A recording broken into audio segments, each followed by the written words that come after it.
Very good morning to all my dear friends. Welcome back to my channel. मैं आपकी अपनी ma'am Meenu Chauhan आज फिर से 8th क्लास के बच्चों के लिए साइंस का चैप्टर जो हमने कल किया था crop production and management line हूँ, आज हम इस चैप्टर को कंप्लीट कर लेंगे। और बच्चों ने मुझे बहुत थैंक यू बोला है कि उन्हें बहुत अच्छे से समझ में आया। कल मैंने जो उन्हें फर्टिलाइजर्स और मैन्योर तक क्लियर किया वो कॉन्सेप्ट उन्हें बहुत अच्छे से समझ आ गया है। कल हमने पढ़ा था कि क्रॉप क्या होता है, क्रॉप्स के कितने टाइप्स होते हैं, रबी क्रॉप, खरीफ क्रॉप। उसी तरह से एग्रीकल्चर प्रैक्टिसेस क्या होती है जिसमें प्रिपरेशन ऑफ सॉइल इंपॉर्टेंट है। देन हम टूल्स डिफरेंट काइंड्स के यूज करते हैं। उसके बाद हम मैन्योर और फर्टिलाइजर्स ऐड करते हैं और सीड्स का कैसे इस्तेमाल करते हैं जिन्हें हम HYV सीड्स बोलते हैं। तो कल हमने चैप्टर में यहां तक पढ़ा था difference between a manure and a fertilizer. आज हम उसके आगे स्टार्ट करेंगे इरिगेशन। इरिगेशन का मतलब होता है खेतों में पानी की व्यवस्था को पूरा करना या खेतों में पानी सही मात्रा में डालना। But before starting the chapter I would like to request you to please like, share and subscribe my channel. And thank you very much to my whole heartedly जिन्होंने मुझे सब्सक्राइब किया है, मेरे चैनल्स को देख रहे हैं, पसंद कर रहे हैं। एंड प्लीज इसे और ज्यादा लाइक कीजिए, सब्सक्राइब कीजिए ताकि हम ज्यादा से ज्यादा मेंबर्स आपस में यूनाइट हो सकें। और जिन बच्चों के पास मेरा व्हाट्सएप नंबर है या मेरा कॉन्टैक्ट नंबर है वो बच्चे मुझे कॉन्टैक्ट करते हैं, मुझे अपनी रिक्वेस्ट भेजते हैं और उनके रिक्वेस्ट के बेसिस पर ही मैं अपनी वीडियो में आगे चैप्टर्स डिसाइड करती हूँ। तो आपको किसी भी बच्चे को ऑल ओवर इंडिया कोई भी डाउट है किसी भी सब्जेक्ट में, आप प्लीज मुझे कमेंट बॉक्स में अपनी रिक्वेस्ट भेजिए। I will definitely carry forward your request in my next class, क्योंकि मैं अपने बच्चों का हाथ कभी नहीं छोड़ती एंड इसीलिए मैं चाहती हूँ कि आप लोग भी मेरा साथ कभी ना छोड़ें। Thank you. So the continue part is irrigation. Irrigation का मतलब होता है कि पौधों को पानी देना, खेतों में पानी डालना, खेतों में फसलों को पानी की व्यवस्था कराना। उसको हम इंग्लिश में कहते हैं irrigation. All the living beings need water to live and water is important for the proper growth and development.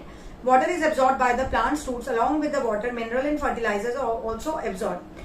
जितना भी पानी हम पौधों को डालते हैं या खेतों में डालते हैं वो पानी मिट्टी एब्जॉर्ब कर लेती है और पानी के एब्जॉर्ब होने के बाद वो मिट्टी पौधों को अपनी रूट्स के जरिए बॉटम से टॉप में मिनरल्स, न्यूट्रिएंट्स प्रोवाइड करती है।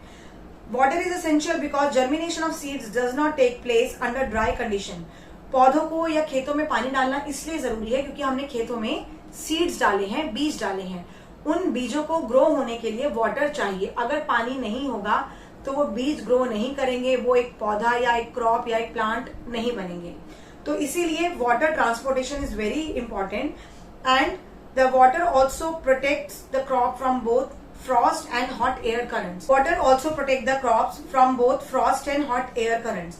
पानी पौधों को जमने नहीं देता, उनके अंदर न्यूट्रिएंट्स की कमी को पूरा करता है और जो भी हॉट एयर करंट होता है यानी कि गर्मी का जो अफेक्ट पड़ता है, बुरा प्रभाव पड़ता है फसलों पर या पौधों पर, उनको बचाता है। तो जैसे हमारे शरीर के लिए पानी बहुत जरूरी है, हमारी ग्रोथ के लिए water is very essential for the growth of the plants as well, it is equally essential. Now to maintain the moisture of the soil for healthy crop growth, fields have to be watered regularly. पौधों को पानी या खेतों को पानी regularly देना पड़ता है। आपने एक दिन पानी दे दिया, आप दूसरे दिन का गैप नहीं दे सकते। जैसे हमें पानी पीने के लिए सारा दिन चाहिए होता है, डेली चाहिए होता है, ठीक वैसे ही पौधों को पानी या खेतों को पानी एक प्रॉपर क्वांटिटी में डेली चाहिए without a gap of a single day. The supply of water of crops at regular interval is called irrigation. तो हम जो पानी पहुंचाते हैं खेतों को एक डेली के बेसिस पर एक रेगुलर इंटरवल में, लाइक आज का दिन हमने 2 घंटे पानी दिया, कल फिर हमने 2 घंटे पानी दिया, फिर तीसरे दिन हमने 2 घंटे पानी दिया। तो ये जो हम डेली उनको एक इक्वल इंटरवल में पानी सप्लाई कर रहे हैं खेतों के अंदर, उस टर्म को हम साइंटिफिक लैंग्वेज में कहते हैं irrigation. And it's very easy to understand, there is nothing difficult जो बच्चों को समझ में नहीं आता। The time and frequency of irrigation varies from crop to crop, soil to soil and season to season. हर फसल की अपनी क्वालिटी होती है, अपना वाटर रिटेलिएशन कैपेसिटी होती है, अपना मौसम का वेरिएशन होता है, सॉइल की क्वालिटी डिपेंड करती है। तो जो फसल ज्यादा पानी में ग्रो करती है उसको पानी ज्यादा चाहिए। कुछ फसलें, कुछ क्रॉप्स ऐसी होती हैं जो कम पानी में भी ग्रोथ करती हैं और उनको पानी कम चाहिए। तो सबका level of water holding is not equal, वो अलग अलग लेवल पर डिपेंड करता है। सर्दी की फसलों को पानी ज्यादा नहीं चाहिए होता, गर्मी की फसलों को पानी बहुत ज्यादा चाहिए होता है। Now the frequency of the watering is higher. In summer the frequency of watering is higher. Why is it so? Could it be due to increased rate of evaporation of water from the soil and the leaves? Yes, it is. जैसे doctors हमें बोलते हैं कि हमें गर्मियों में पानी ज्यादा से ज्यादा पीना चाहिए, at least 8 litres of water every day we should drink. ठीक है, आप ये बताइए 8 लीटर्स पानी अगर हमें चाहिए गर्मियों में, तो विंटर्स में तो हम इतना पानी पीते ही नहीं, क्योंकि विंटर्स में हमारी बॉडी स्वेटिंग ही नहीं करती, हमें पसीना ही नहीं आता. तो जब पसीना ही नहीं आएगा सर्दियों में हमें, तो वो पानी शरीर से बाहर निकलेगा नहीं. हमारे शरीर का जो पसीना होता है वो बाहर नहीं आ रहा because of cold weather. But गर्मियों में जब यह हमारी बॉडी का पसीना जो बाहर आता है शरीर से, वो हमारी बॉडी के पानी की लेवल को घटा देता है. इसीलिए गर्मियों में हमें पानी ज्यादा से ज्यादा पीना चाहिए. और यही बात हमारी फसलों के लिए भी लागू होती है, क्योंकि फसलें गर्मियों में ड्राई हो सकती हैं, उनकी मिट्टी सूख सकती है, क्योंकि इवेपोरेशन बहुत बढ़ जाता है. गर्मियों में सन हीट इतनी ज्यादा होती है कि जो मिट्टी गीली होती है वो बहुत जल्दी ड्राई हो जाती है due to heat of the sun.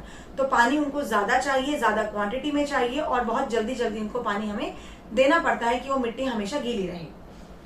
Now what are the sources of irrigation? It is very obvious. आपको पता है कि जो सोर्सेज ऑफ इरिगेशन में है, सबसे पहला है रिवर, नदियां, वेल्स, कुएं, लेक, पॉन्ड्स एंड रेन.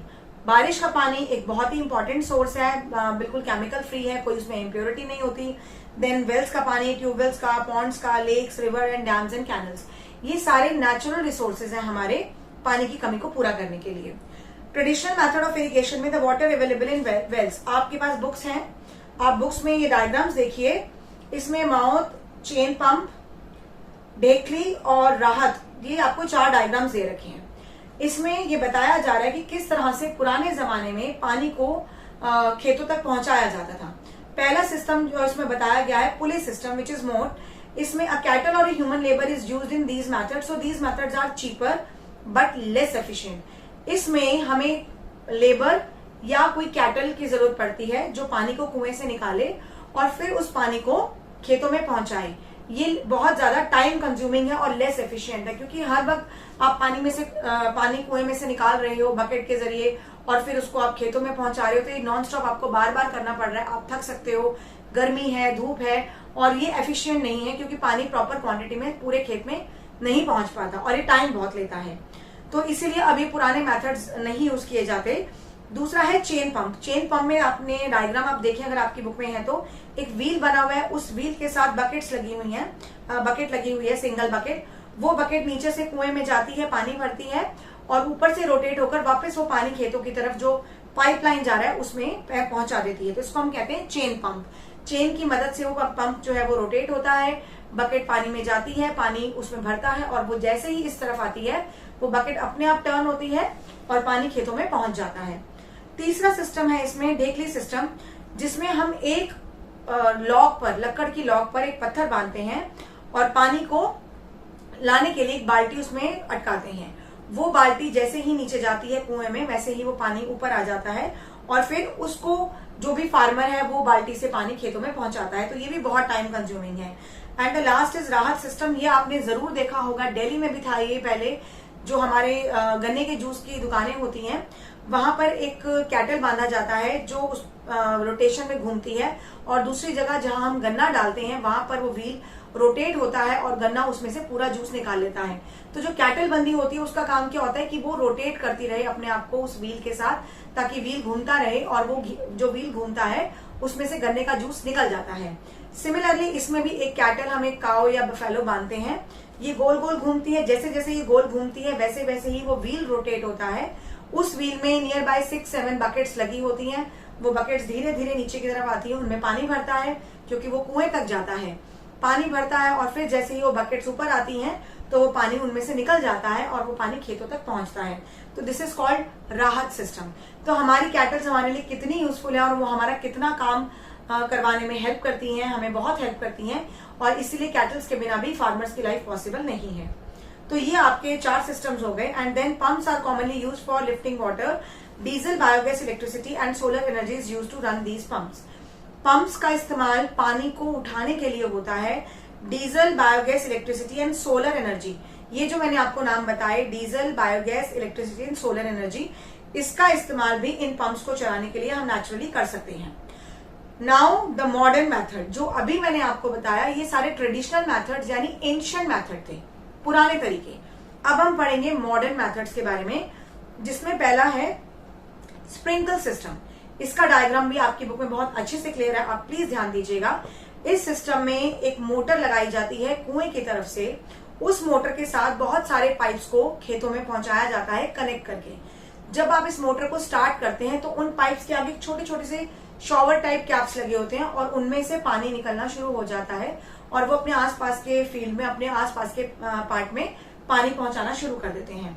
तो this is called sprinkle system. Sprinkle का क्या मतलब होता है? बूंद बूंद पानी फैलाना, धीरे धीरे पानी की बौछार करना। तो this is called sprinkler system. This system is more useful on the uneven land where sufficient water is not available and the particular pipes having rotating nozzles on the top. जैसे हम टूटी खोलते हैं ना, ऐसे ही इसमें मोटर की टूटी को हमें घुमाना पड़ता है ताकि जब मोटर में पानी आए तो वो टूटी खोलने से पानी फ्लो होना पाइप्स में स्टार्ट हो जाए, और जब हमें पानी की जरूरत ना हो तो हम उस टैप को बंद कर देते हैं। Now when water is allowed to flow through the main pipe under the pressure with the help of a pump, it escapes from the rotating nozzle and it gets sprinkled on the crop. If it is raining, sprinkler is very useful for lawns, coffee plantation and several other crops. अगर बारिश हो रही हो तो sprinkler system और भी beneficial हो जाता है, क्योंकि वो बारिश का पानी होल्ड कर लेता है और उसी पानी को उस स्प्रिंकलर पाइप की मदद से चारों तरफ अपने खेतों में पहुंचा देता है। The next second is and very time consuming is drip system.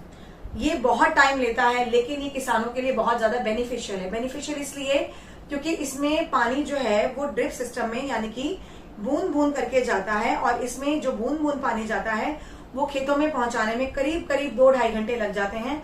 तो किसान इस सिस्टम को यूज करते हुए पानी खोलकर अपने बाकी कामों के लिए जा सकते हैं। They can go for anything anywhere and they can do their other works also. तो drip system, in the system the water falls drop by drop directly near the roots. पानी बूंद बूंद करके गिर रहा है और वो सीधा जड़ों में जाएगा, क्योंकि पानी बहुत धीरे धीरे गिर रहा है, और पूरे खेतों में पहुंचने में उसको 2.5-3 घंटे लग जाते हैं। तब तक किसान अपने बाकी काम निपटा सकते हैं और ये पानी को बचाने का, सेव करने का एक बहुत ही अच्छा तरीका है। Your next part is protection from weeds. Weeds के बारे में मैंने आपको कल भी बताया था। ये वीड्स वो अनवांटेड प्लांट होते हैं जो हमारी क्रॉप्स के साथ ऑटोमेटिकली ग्रो करते हैं। इनको हटाना बहुत जरूरी होता है क्योंकि ये हमारे क्रॉप्स के या हमारे प्लांट्स के सनलाइट, एयर, न्यूट्रिएंट्स, मिनरल सब खा जाते हैं। तो इनकी ग्रोथ जल्दी होती है और हमारी क्रॉप्स की ग्रोथ कम हो जाती है।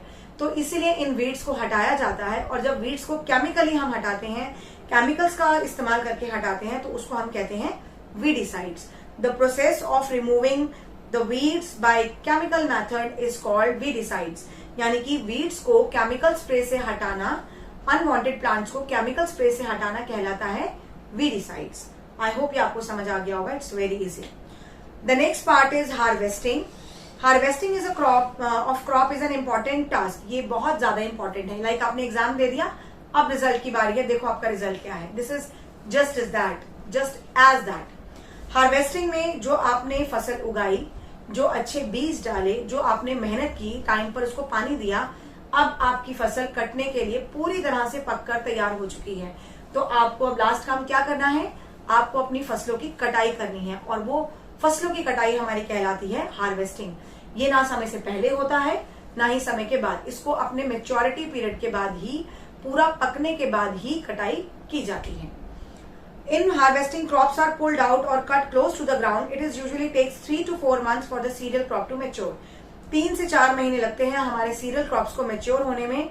और हार्वेस्टिंग करने के लिए, कटाई करने के लिए, या तो हम इनको हाथों से पकड़कर खींच के काट के अलग कर सकते हैं या जड़ों से खींच सकते हैं। Harvesting in our country is either done manually by sickle और बाय मशीन कॉल्ड हार्वेस्टर। हमारे देश में भी हार्वेस्टिंग 2 तरह से होती है, या तो हम सिकल से उसकी कटाई करें, डायग्राम में सिकल का पिक्चर दिया हुआ है, या हमारी जो मशीन आती है जिसको हम बोलते हैं हार्वेस्टर, वो कटाई करके उसको साफ भी कर देती है और वो किसानों का टाइम बचाती है। The process is called threshing. जब हमने हार्वेस्टर मशीन का इस्तेमाल किया और हार्वेस्टिंग करने के बाद उसको उस मशीन में डाला जिससे वो साफ भी हो गया, यानी कि 2 काम आपके हो गए। हार्वेस्टर ने आपकी फसल को कटाई में मदद की, और जो उसके अंदर इम्प्योरिटीज थी वो सारी अलग कर दी। तो उस प्रोसेस को हम कहेंगे थ्रेशिंग। हमने उसमें से शाफ यानी कि जो वेस्ट था, मिट्टी था, जो भी था डस्ट, वो हमने अलग कर दिया. That is called threshing. This is carried out with the help of machine called combine, which in fact harvester as well as thresher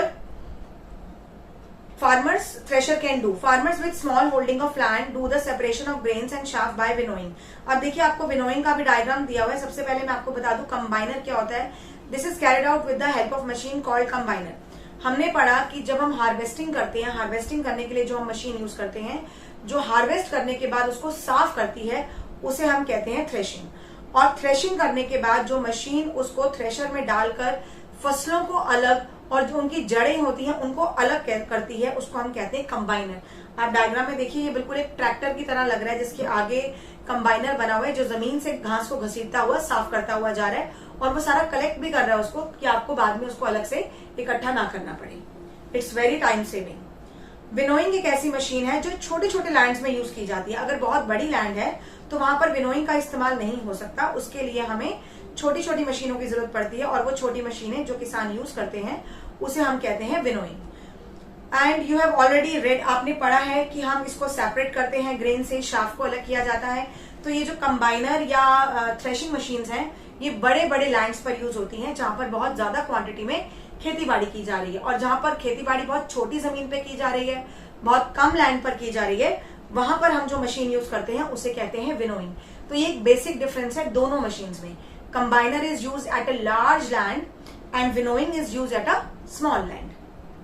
इसके बाद आपका the most important part is storage. आपने फसल उगाई, पूरी मेहनत की, पानी दिया, अच्छे बीज इस्तेमाल किए, आपने उनको इंसेक्टिसाइड पेस्टिसाइड से बचाया, आपने कटाई भी कर ली. अब सब कुछ करने के बाद हम उसको ऐसे तो नहीं छोड़ेंगे, हम उसे स्टोर करेंगे. तो स्टोर करने के लिए हमें क्या ध्यान रखना है? सबसे पहले कि हमारी फसलें टोटली ड्राई हो, उसमें किसी भी तरह का मॉइस्चर, इम्प्योरिटीज, कोई फंगस इन्फेक्शन ना हो, क्योंकि हमारी फिर पूरी मेहनत जो हमने 5-6 महीने इतनी मेहनत की है वो खराब हो जाएगी. तो harvested grains have more moisture. तो जो कटाई करने के बाद हमारे पास ग्रेन्स होती हैं उनमें बहुत ज्यादा मॉइस्चर कंटेंट होता है. तो इसे हमें धूप में रखकर ड्राई करना चाहिए, इसे एकदम सुखा देना चाहिए और फिर उसके बाद हमें इसे पैक करना चाहिए. पैकिंग करने के दौरान भी हमें देखते रहना चाहिए कि कोई भी फसल में मॉइस्चर या किसी तरह का कोई फंगस इन्फेक्शन ना हो, क्योंकि वो हमारी सारी फसलों को खराब कर देगा. अब इनको हम किसी ड्राई जगह पर रखते हैं जहां पर कोई भी मॉइस्चर कंटेंट या नमी ना मिले. वो रूम बिल्कुल ड्राई और सूखा होना चाहिए. इसके बाद हमें इसको बचाना है किससे? रोडेंट से, चूहों से, क्योंकि चूहे अनाज को बहुत ज्यादा नुकसान पहुंचाते हैं. हमारे देश में कितने हजार टन जो है अनाज वो चूहे बर्बाद कर देते हैं हर साल. बट इसका अभी तक कोई एक फाइनलाइज सोल्यूशन निकाला नहीं गया. So before storing the grains it should be safe from moisture, insects, rats and micro organism. तो इनको इन सब चीजों से बचा के रखना, रैट से, माइक्रो ऑर्गेनिज्म से, इंसेक्ट से बचा के रखना बहुत जरूरी है. इसलिए इनको बोरियों में डालने के बाद इन पर कोई अटैक ना हो, कोई फंजाई का अटैक ना हो, किसी पेस्ट का अटैक ना हो. इन पर भी स्प्रे किया जाता है ताकि ये केमिकल फ्री रहे और कोई भी कीटनाशक इन पर असर ना कर सके. अब ये इतना सारा ग्रेन जो हमने बोरियों में भरा, इनको हम अपने घरों में नहीं रख सकते, हम इनको खुले में नहीं रख सकते. अगर बारिश हो गई या चूहों ने अटैक कर दिया तो क्या होगा? तो इनको हम बड़ी बड़ी ग्रेनरीज में रखते हैं. बड़ी बड़ी ग्रेनरीज लाइक अब you can see in the diagram, silos for storage of grains. Grains को स्टोर करने के लिए जो बड़े बड़े पिलर्स बनाए जाते हैं उनको हम कहते हैं साइलर्स. ये बहुत वेंटिलेटेड होते हैं, बहुत ड्राई होते हैं, इनमें पूरी तरह से केमिकल स्प्रे मारा जाता है ताकि कोई चूहा या इंसेक्ट का अटैक ना हो. और these silos use large scale storage of grains and granaries to protect them from pest like rats and insect. Dried neem leaves, खाने की चीजों में नीम के पत्ते डाल दिए जाते हैं ताकि वो खराब ना हो और लंबे समय तक हम केमिकली उसको ट्रीट कर सकें. After completing, after reading the chapter, you can understand that like plants and animals also provide us with different things. अब हम बात कर रहे हैं एनिमल्स की जो हमें फूड प्रोवाइड करते हैं, जैसे हमें एग मिलता है, मीट मिलता है, मिल्क मिलता है.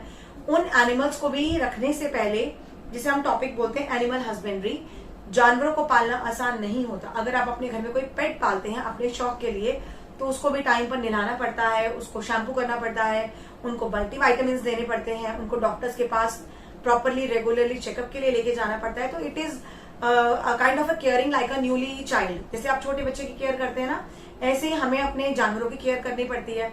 तो जो लोग डेयरी फार्मिंग का काम करते हैं, गाय भैंसे पालते हैं दूध के लिए, वो लोग भी अपने जानवरों को बहुत खुली जगह पर, वेल वेंटिलेटेड जगह पे रखते हैं, जहाँ पे हवा की कोई कमी ना हो, उनको गर्मी ना लगे, वो बीमार ना पड़े। तो उनके लिए भी हमें प्रॉपर वेंटिलेशन, साफ सफाई, उनको प्रॉपर निलाना धुलाना, पानी का पूरा ध्यान रखना, उनके खाने का, अच्छी क्वालिटी के खाने का ध्यान रखना बहुत जरूरी होता है। क्योंकि अगर आप जानवर पाल रहे हो अपने बिजनेस के पर्पज से, तो आपको अपने जानवरों को पूरा ध्यान रखना पड़ेगा, क्योंकि वो आपको दूध दे रहे हैं, जिससे आप अपना घर चला रहे हैं, अपना बिजनेस चला रहे हैं। तो जानवरों के लिए भी हमें सब कुछ पूरी प्रॉपर केयर, खाना, पानी, उनको निलाना, उनको वेंटिलेटेड जगह पे रखना, प्रॉपर मेडिसिन देना, और अगर वो बीमार पड़ जाते हैं तो उनका अच्छे से अच्छा इलाज कराना, ये हमारी ड्यूटी बनती है। तो जिस तरह से जानवरों का ध्यान रखा जाता है, वैसे ही किसान अपनी फसलों का ध्यान रखते हैं। तो जब जानवरों को पालने की बात आती है, एनिमल्स रियर्ड एट होम और in the farms have to be provided with proper food, shelter and care. So when this is done, जब ये बहुत बड़े स्केल पे किया जाता है, मतलब आपने एक आधी गाय नहीं पाली हुई, आपके पास 100 से ऊपर गाय हैं, 50 से ऊपर गाय हैं, बहुत सारी मुर्गियां आपने पाली हुई हैं, तो वो एक फार्म हाउस टाइप बन जाता है, कैटल फार्मिंग हो जाती है। तो उसको हम कहते हैं एनिमल हस्बेंड्री, यानी कि जानवरों को अपने बिजनेस के लिए पालना। अभी आपका चैप्टर खत्म होता है। इसमें fish is a good for health आपको बताया गया है, क्योंकि फिश का इस्तेमाल कॉड लिवर ऑयल के लिए किया जाता है, और इनका जो ऑयल होता है उसमें बहुत ज्यादा क्वांटिटी में विटामिन डी भी पाया जाता है। तो ये चैप्टर हमारा आज कंप्लीट हो गया। एज आई प्रॉमिस्ड यू कि विद इन 2 days मैं आपका ये चैप्टर पूरा कंप्लीट करा दूंगी। And thank you very much जिन बच्चों ने मुझे रिक्वेस्ट किया था इस चैप्टर के लिए। आगे भी आप अपनी रिक्वेस्ट प्लीज मुझे भेजते रहिए, मुझे कमेंट कीजिए, अगर कमियां हैं तो वो भी बताइए। उसके लिए I am always ready and welcome for your opinions, and suggestions of my kids are always welcome to me. So take care of yourself and your parents. Till then, goodbye.